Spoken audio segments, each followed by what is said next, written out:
शकपर्दिनि शैलसुते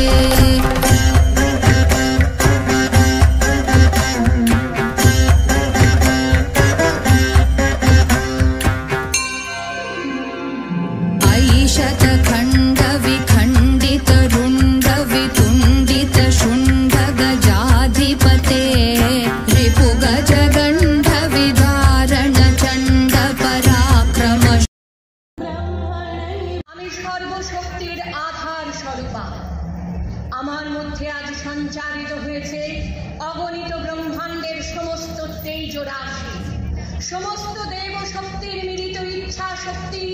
এক তেজোদ্দীপ্ত জ্যোতির মতো প্রজ্বলিত করেছে আমার অগ্নি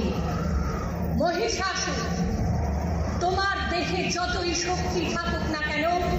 আমার হাতে তোমার নিধন অনিবার্য অবশ্যম্ভাবী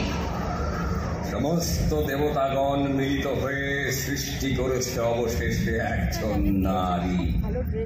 বিস্মিত হতে হয় আমি কি এতই দুর্বল